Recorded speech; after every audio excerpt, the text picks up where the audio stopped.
It's a universal transition where everybody gets older. It's this transition that historically we've said is something to avoid. There's a very real consequence where it's guiding policy and decision making. Having a positive mindset about aging, again, thinking more about how aging can be an opportunity. Maybe that'll lead to a better, happier life when you're older. So against the backdrop of that, the world is your oyster.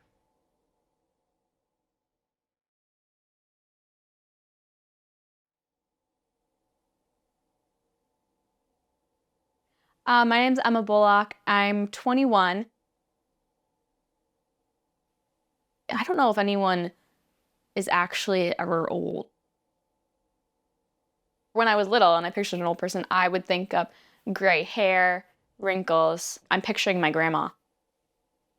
I don't really want wrinkles, even though I know it's in my future. It's kind of ingrained in our culture that it is like undesirable. Or maybe it's even just a fact that it's showing me that I am getting older. Definitely not something I'm ready for, so.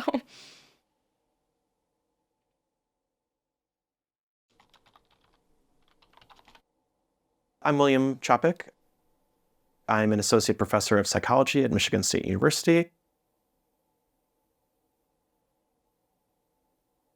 My lab studies how people and their close relationships change over time. Some of the reticence towards aging has to do with society's beauty standards and a preoccupation with feeling young. So everyone wants to be thought of as young. Carter, Simon, Kyle, and I have been friends for about 11 years, and we live at college together. Old man us is like a scary idea. That's crazy. Bro, just imagine us like all like gray hair, chilling at a bar, getting some drinks, catching up. That's crazy. That'd be wild. Old man Carter would be crazy. Who's getting a walker first though? That's the real question. You can't. All right, bro. All right. Oh, that's true. You can back out. So this avoidance of older adulthood is manifested in a lot of different ways. So most things about the beauty industry are aimed towards preserving this youthful look. My name is Kendra Horvath. So my favorite age is actually 25. There are some things I've noticed about my skin or my body that hasn't been like that when I was in college. Well, your bodies are always changing. And I think some people, they're just so focused on it, about how their looks are. We wear a lot to hide our aging, and I think a lot of people are afraid of it. When I was a little bit younger, everyone wanted to be super, super thin. I started to see the Photoshop thing where they put so much work on the model. No, I definitely think about like how I look, man. Like I'm so self-conscious about that. Say like after I take a shower or like when I'm getting ready in the morning, like just looking at myself in the mirror, I'm just kind of always like thinking about myself, just younger me. Dude, I mean, you guys have seen younger me, just like tiny Carter. Yeah, little stick boy. Yeah. It's like my face, dude. Just like seeing how much like my face is filled out. Like I don't know, I don't like it. No, it makes me like really self-conscious. There's like something called pretty privilege, right? If you look the way society wants you to look, then you're afforded more opportunities when you're thinking about appearance and finding a significant other. In our society, there's Hinge and Tinder, and the only thing you look at is whether or not you like that person based on a split-second impression of their face. Social media and societal pressure and beauty standards have a direct correlation. And so you're still like getting fed these images of these beautiful people all the time, and you're like, wow, confidence goes down, like you think you have to look a certain way. So there's definitely a correlation there. Inevitably, we all sort of deal with the fact that our bodies physically change. You're kind of fighting I want to say a losing battle.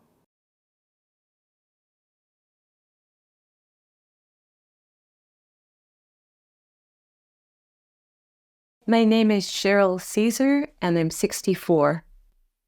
I want people to be able to look at me. I want to be pleasant looking, but I don't have to be young looking, right? Just the calendar years or my appearance is not a big deal. One of the things that's so nice about getting older is not having to worry so much about what you look like, going out without makeup. I think it's kind of cool to be able to let go of that. Like the smile lines, you've smiled a lot in your life. To have those, so you earn those. There's a lot of people that have like the little squishes here. We kind of got angry a lot. So it kind of shows what your face was, what you were as a person, where those wrinkles are.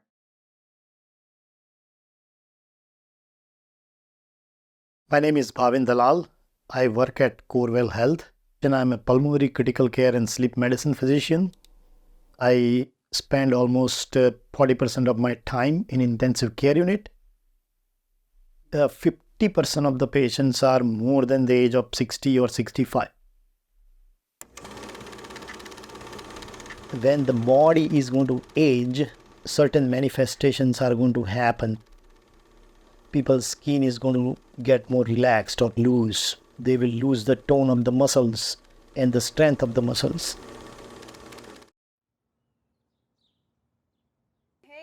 Aging depends on basically health as much as anything. You can be a millionaire and not feel well. It doesn't do you any good. Oh, Henry Nelson, 101 as of last October. I don't do much except in music. I was pretty good till I hit 90. And then I started to hit physical things that wakes you up in a hurry. When I was in my 40s, I walked across the state of Michigan. Now I can't walk around the block. I had success as my profession then, and I could just do things more, and life was fuller then.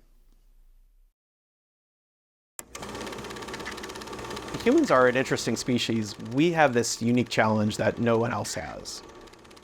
We die, but you know you're going to die. But older adults are able to think about it more in a content way. Part of that is they just get exposed to death a little bit more, like they might lose friends, they might lose relatives. Both of my parents died in 1986, and both of my brothers are dead as well, so I don't have any immediate family.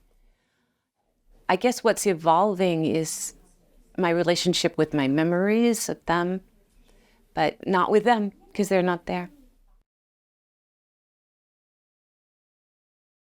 My name is Mary Merhinger. I'm 82 years old, and I'm a retired elementary teacher. I just lost my son 3 weeks ago, and that's been very tough. My firstborn.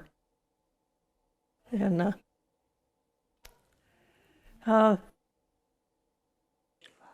don't like being alone. I really like to have somebody there. You have somebody to talk to. I just feel that, I can see myself diminishing, and that's okay. I sort of worried about it before my son died because he was dependent on me. I think about it's okay to die, to let it go now. So if I don't show up someday, come knocking. And you have no fear. No. Well, and you have the faith that there's a beyond and that kind of thing. Yep. It helps you feel comfortable about the fact that you're not going to survive forever. As people get older, as they start realizing they might have less and less time, that's when religious attendance starts to peak and spike, and it becomes more and more of a central part of their life. I have a deep faith in God. I believe that pretty much everything in my life so far has been according to a plan. Hi, my name is Peter Glendinning. I'm 72 years old. I'm a professor in the Department of Art, History, and Design. I teach primarily photography. The only thing that really bothers me about dying is, do I have enough time to get rid of all of this clutter and all of my artwork that I don't want to burden my wife and my kids with? So I'm putting aside a little bit of money so that we can have a big party when I go. Yeah. The beauty of our faith is that we can talk about the things that matter most and to have a laugh at it or to have a cry. That's okay. It's something we have to all deal with. It's like nobody wants to mention the D word.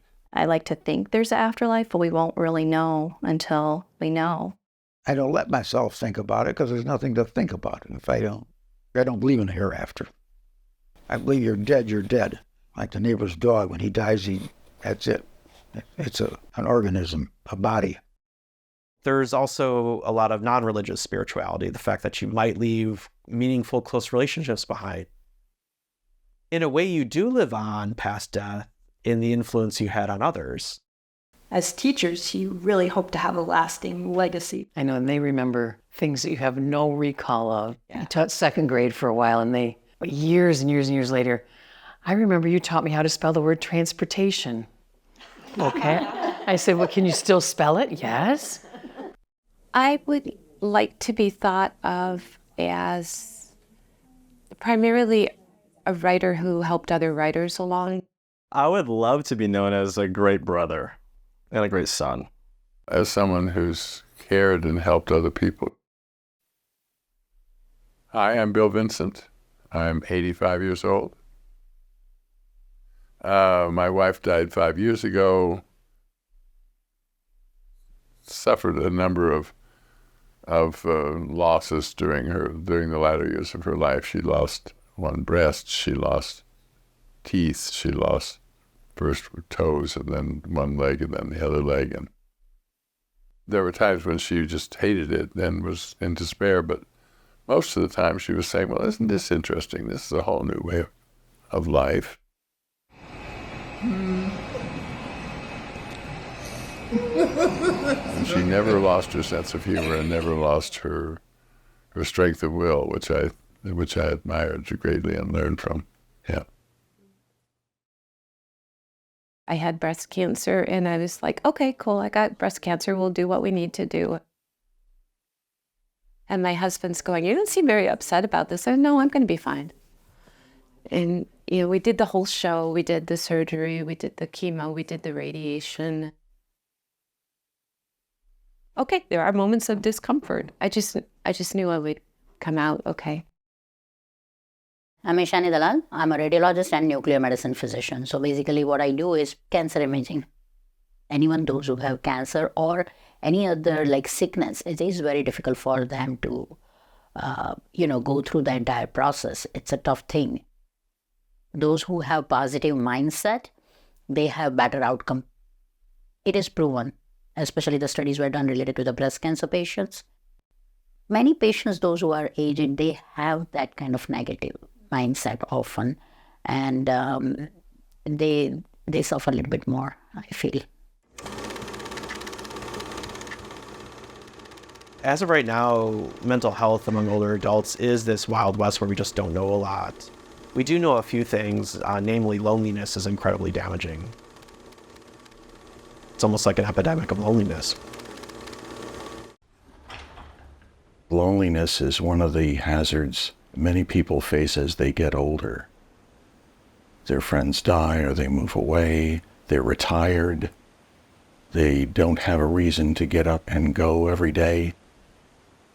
I look forward to you people coming over here today just to break my routine up, something of interest. This is why I don't go up the steps. This generation doesn't really care about old people no more. I notice when I walk down the street, nobody looks at me. I mean, it's because people are afraid they're going to be old themselves. They don't want that. I mean, you're not of interest to them. Like you're a ghost. Among my colleagues, for example, they don't quite take me seriously because I'm this strange old guy. One of the things that I've been very interested in is how the university treats its retirees. And what it does essentially is forget them. You're suddenly expelled from the community. But nobody gives a damn. In the old days, various cultures used to take their old out and just leave them out for the wolves or whatever. And that's what it feels like here. I can tell you the story. I was in a student movie, and as I was leaving, some young man came up to me and said, "Hey, were you in that movie?" And I said, "Yes, I was." He said, "Wait, did you play the old guy?" I tried to explain to him, no, I played the young hero, and I'm having to wear the makeup, but no. I play the old guy.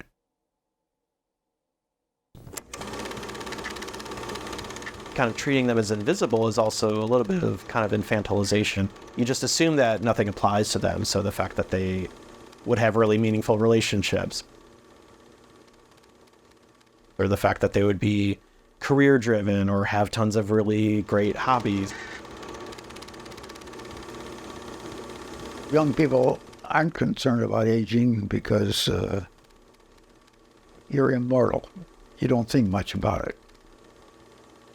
But the advice I would give them is look around at some of the older people and see what they're putting up with. If your grandparents are alive, go and talk to them and film them, record them, get their stories. And once they're gone, it's too late. Always respect your grandparents. You don't know how much time you have left. Always love them. Gran only moved down here, what was it, 7 years? But now that you're here all the time, it's amazing that we're able to spend so much time together, I think. Yeah, and I think we've become closer. There's more phone calls for, Joy, can you do this? It's reinforced the importance of having, I think, different generations of family close by, because I think there's so much that we can learn from each other and also just enjoy being with each other. I mean, you only got so much time with your parents, man. So whenever I go back home and see them, there's a lot to catch up on. I mean, we miss each other. It's nice spending time when we can. They are not only my biggest supporters, I know I can talk to them about like whatever. Mm-hmm. We all do really like take it for granted. Everyone does. And whatever connection you made with them in that time is what you got for the rest of your life. Usually they say that there are like 5 basic needs that everyone needs, water, food, shelter, etc. But she would say that there's a 6th one, usefulness. Everybody needs a purpose. Everybody needs to be useful. But at the same time, each life has inherent value. How old you get or what you can or can't do anymore, you still have value to those around you simply by dint of your existence. I mean, when you're younger, you're always sort of focused on yourself because you want to do things and get somewhere. When you get to be my age, you're there. Now you've got time to sort of look around and appreciate what's there. Every day is an opportunity to get better at something, to be a good person, to be a kind person. Letting go of desire, letting go of hurt, letting go of anger, and just feeling life as it flows through you. And do you have any regrets in your life at all? Oh yeah, millions. Millions. Chances missed, mistakes made, but in the end, you just can't let them paralyze you. Yeah. Aging will sort of define a lot of policy over the next 50 years, just because a little bit of how the distribution of the population is changing, especially in a country like the United States. You could be scared of that. You could say, oh, that's going to be a huge challenge. I don't know if we can meet it. Or it could be this great opportunity to say, hey, can we build a society? Can we build some infrastructure that makes aging more human, more compassionate, makes people happier, makes people want to get older? Can you find a way to have people live healthier, fulfilling lives in the years they do have left? When you're a kid, the summer seems to last forever, and now it seems to fly by. Every day just goes by fast because you're doing so much. The older you get, the quicker the days and the seasons go by. Time is just going too fast. Oh, it always speeds up. No question about that. At some point you realize that you have less time ahead of you than you have behind you. And the idea is that at that point you want to invest your remaining time on stuff that provides emotional balance. And one of the main drivers of that is your close relationships. It's a solid foundation to be able to age with someone. I think it removes a lot of the existential terror. I'm like the house cook, so I'm always trying to make them stuff. And I mean, it makes me happy whenever I'm sharing my food with them and can see that they're enjoying it. I feel like the relationships I got with all my friends and everyone who I'm real close with, I put a lot of time into that. And I think I like to keep those, and you like to kind of nurture those. we have made a commitment that we will get together every single week. Yes. Which I know I really look forward to. It just keeps you active, keeps you involved in things. And my friendships in the last 7 years, moving here and not knowing anyone, have really been, something that I depend on to this day. Keep those friends and then make a point of making new friends wherever you go.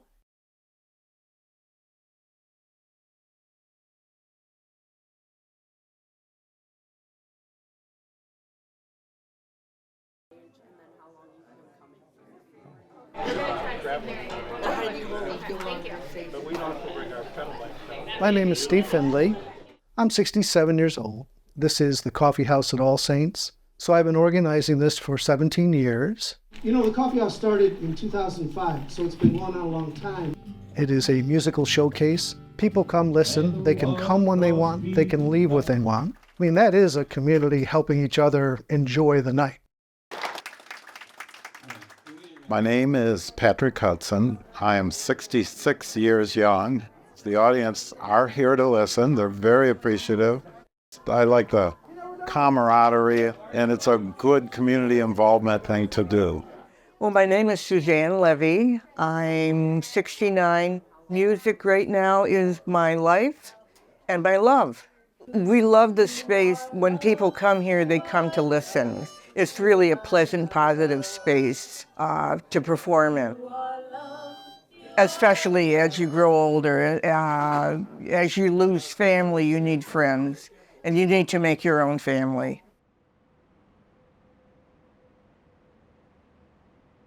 By the quintet's tuba player, 101-year-old Henry Nelson. Well, I'm a firm believer in sociability. I like people. I'm a people person, and it bothers me to have to live with myself. That's why I advocate music. You're not by yourself anymore. You're with friends. Well, most of them right now are the men in the quintet. It's been together for 11 years. I helped found it when I was 90. With people, that helps you a lot. A lot of people are going to want to know what's your secret. Yes, I can give you some knowledge. People ask me that all the time. When I was a boy, I was sickly, very sickly. Almost cashed in a couple of times. But so here I sit. In life, you have to have a good profession. It includes hobbies, avocations, something you enjoy. It's helpful if you have some mental exercise, I believe that. I guess to get all through, I always say, you got to be darn lucky. You got to have the right genes, which you can't control. I think a happy person is going to live longer than a person who's unhappy. If he doesn't live longer, he's going to have a more pleasant life. Make friends, keep your friends. Then possibly, which just occurred to me, is to help people. A lot of people tell me, they say, Henry, you've been blessed. I never think about it myself. I just lived.